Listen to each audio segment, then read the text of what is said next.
ओम नमस्ते जी, कैसे हैं आप सब? मैं प्रकाश स्वागत करता हूँ आप सभी का हमारे चैनल ब्रह्मचर्य जीवन पर। मित्रों, आज अपन कुछ खास विषय पर बात करने वाले हैं कि आज के समय में जहां पर लोगों की आस्था होती है, उसी के साथ खिलवाड़ करने के लिए कुछ लोग, पता नहीं अब उनको सही कहे या गलत कहे, अभी वर्तमान में जो चल रहा है बागेश्वर धाम और जो नागपुर की जो समिति है, पाखंडवाद की उन्मूलन समिति, उन दोनों के बीच में क्या है?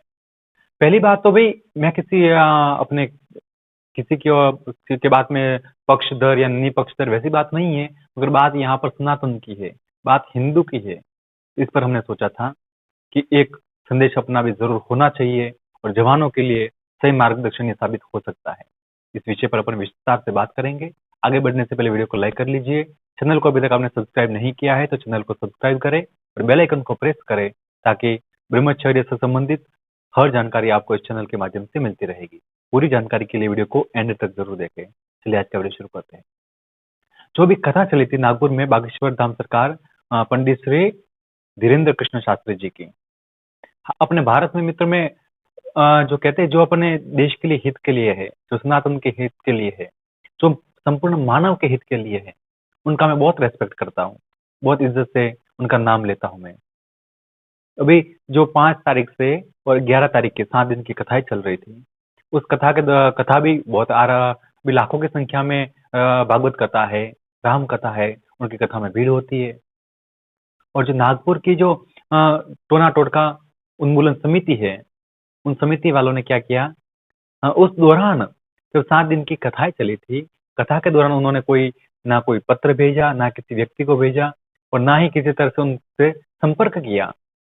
और वहां से जब महाराज जी 11 तारीख को कथा कथा समाप्त हुई, कथा समाप्त होने के बाद फिर से वो अपने एमपी में आ गए, तो उस समय वहां पे, और महाराज जी बाबा डर कर भाग गए। शुरू से हिंदुओं पर एक कहते हैं कि एक आतंकवाद के जैसा हो गया है। लोगों को पछता नहीं है सनातन आगे बढ़े, हिंदू आगे बढ़े। क्यों? आप किसी दूसरी वर्ग विशेष को, दूसरे संप्रदाय धर्म विशेष को आप टारगेट क्यों नहीं करते? जो भी है ढोंग है, पाखंड पाखंड दिखता है आपको, केवल हिंदू में ही दिखता है और कहीं नहीं है। और बागेश्वर धाम के मित्र में इसलिए बात करना चाहता हूँ क्योंकि आज में के समय में आप देखा जाए तो अंधविश्वास, ढोंग, आडंबर, पाखंड, उनके नाम पर जो ठगी की जा रही है लाखों करोड़ों रुपए की देश में, उन सब की दुकानें समेटने का काम बागेश्वर धाम कर रहे हैं।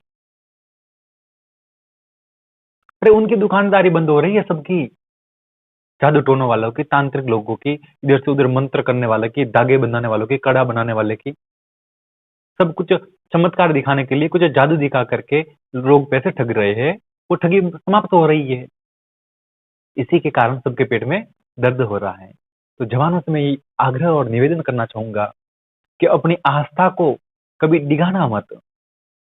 आप क्या हो, आप किसको किस तरह से मानते हो, उसको देखिए पहले। यदि बागेश्वर धाम अगर डर गए होते उनसे, तो फिर पहली बात नागपुर में क्यों जाते? कथा का आयोजन ही क्यों होता, कथा ही क्यों होती? कथा होने के बाद वो यहाँ से आ गए, 7 दिन में क्यों नहीं पहुंचे? वो जो भी समिति वाले वाले थे भाई, वो भी कार्य सही कर रहे हैं, ऐसा नहीं कि वो पूरा गलत ही कर रहे हैं। समिति वाले वो भी जैसे कोई आडंबर ना करे, कोई ढोंग ना करे, बिल्कुल सही बात है। आप परीक्षा लेनी थी आपको, तो आप उस समय ही क्यों नहीं गए? उसके बाद में ही क्यों? आपको कहीं से फंडिंग मिला था क्या? अब इसमें क्या है क्या नहीं, आप पूरी न्यूज पर आज अभी 3-4 दिनों से वही चल रहा है। महाराज जी ने भी कितनी सारी बात की है। महाराज जी ने यहाँ तक अभी हमें, इन्होंने उसको अस्वीकार किया हो, चैलेंज को, वैसी बात भी नहीं है। चैलेंज एक्सेप्ट भी किया है इन्होंने कि भैया आप आइए। और ऐसा ही नहीं कि आप मध्य प्रदेश उनकी धरती है तो आप मध्य प्रदेश में उनके घर पर जाएंगे। अभी रायपुर छत्तीसगढ़ में कथाएं चल रही है, तो वहां पर भी क्यों नहीं गए? वो तो वेलकम कर रहे हैं उनका। अब गलती कहाँ है कहाँ नहीं, मगर मित्र बात ये सनातन की है और हिंदुओं को टारगेट करने की है। इसमें अपने जवानों को, हिंदुओं को आगे आने की आवश्यकता है, अपने आप को मजबूत दिखाने की आवश्यकता है। अपना कोई बिछड़ ना जाए, अपना चाहे मित्र हो, अपना पड़ोसी हो, अपने गुरु हो, अपने संत हो, मगर अपने ये युवा संत है धीरेन्द्र कृष्ण महाराज, मैं बहुत रेस्पेक्ट करता हूँ, बहुत मित्रों। और 1 रुपए का आपने कई सारे आप सोशल मीडिया पर जिनके देखते होंगे उनके जो दरबार लगते हैं, पाखंडवाद को, ढोंग को, जादू टोना को वो समाप्त करते हैं, बढ़ाते नहीं है। और लोग कहते हैं भाई भगवान से जुड़ रहे हैं, बालाजी से जुड़ रहे हैं, तो उसमें दूसरों के पेट में क्यों दुखेगा? भाई आप भी आपकी आस्था के अनुसार अपने भगवान से जुड़िए, किसी को तकलीफ नहीं होनी चाहिए। मगर जो दुष्ट लोग होते हैं, शुरू से थे, भगवान राम के समय भी थे, भगवान कृष्ण के समय भी थे, हर एक महापुरुष के समय में ये दुष्ट लोग उनको पीछे पाड़ने के लिए, उनको नीचे गिराने के लिए अपना यथासंभव प्रयास करते हैं, पूरा प्रयास करते हैं। क्यों? वो सोचेंगे भाई इनका चल जाएगा तो हमारा दुकानदारियां बंद हो जाएगी। अब कहीं पर भी आप 1 रुपए का ऐसा नहीं बता सकते कि बागेश्वर धाम सरकार ने किसी से 1 रुपया लिया हो, कहीं पर उनके दरबार में पैसा लूटा जाता हो। पैसा फीस भी नहीं लेते, और प्लस बात आपको कहीं दान पेटी भी नहीं दिखेगी, आपको दिखेगा भी नहीं कहीं पर कोई पैसे मांग रहा है या कोई लोगों से सहयोग के लेने की आग्रह भी कर रहा है, कुछ नहीं। निःशुल्क, पूर्णतः निःशुल्क। आज लाखों लोगों की व्यवस्थाएं हो रही है। कथा में, रायपुर की कथा में कल 20 तारीख का ऐसा सूचना थी कि भाई वहां पे 4 लाख लोगों को कथा में आए थे। 4 लाख लोगों की व्यवस्था ऐसे होती है क्या? उनके भोजन पाने की व्यवस्था ऐसे हो जाती है क्या? आज बॉलीवुड वो और भी लोग ये विरोध करते हैं उनका, तो बॉलीवुड में फिल्मों का वो बहिष्कार कर रहे हैं।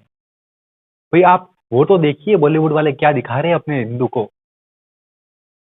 बॉलीवुड ने हिंदुओं को बदनाम करके रख दिया, हिंदू के देवी देवताओं को बदनाम करके रख दिया है।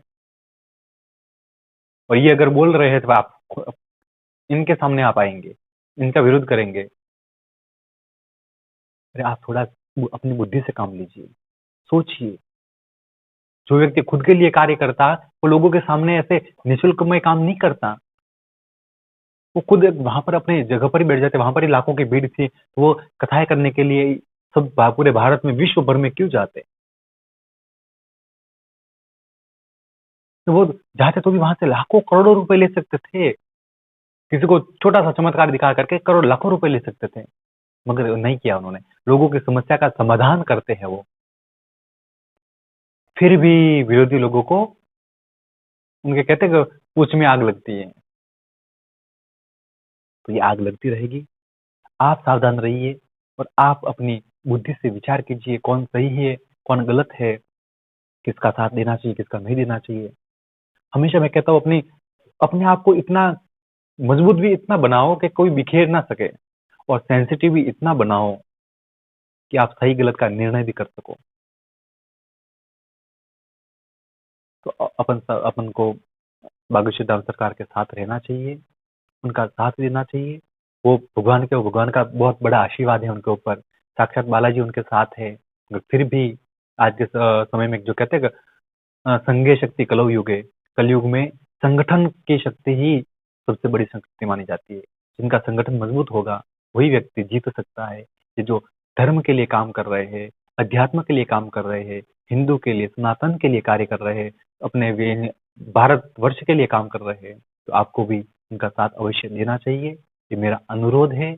और आप भी अपने घर पर जिस भी भगवान को मानते हो पूरी आस्था रखे उनके ऊपर। कभी अपने विश्वास को किसी के कहने पर, किसी के बहकाने पर अपने विश्वास को डगमगाए ना, तभी आपका कार्य सिद्ध हो सकता है। कभी आपका इष्ट, आपके भगवान आप पर कृपा कर सकते हैं।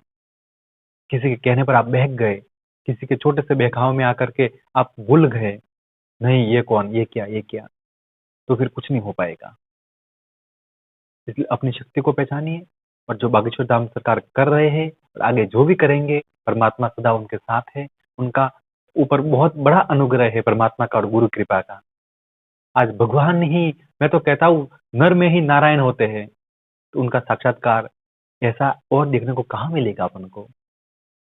आज छोटी सी 26-27 साल की उम्र में व्यक्ति अपने आप को सेट नहीं कर पाता है, अपने आप कोई पढ़ाई कर रहा है, कोई जॉब ढूंढ रहा है, उस एज में उन्होंने आज लाखों करोड़ों हिंदुओं के लिए काम किया है और कार्य कर रहे हैं, जगाने का कार्य कर रहे हैं। तो अपन सब कमर बांध करके आगे आए, उनका जी जी जान लगाकर उनका साथ दे। फिर मिलेंगे एक नई जानकारी के साथ। तब तक के लिए आपका दिन शुभ हो, आपका जीवन मंगलमय हो। इसी प्रार्थना के साथ आप सभी को नमस्कार, प्रणाम।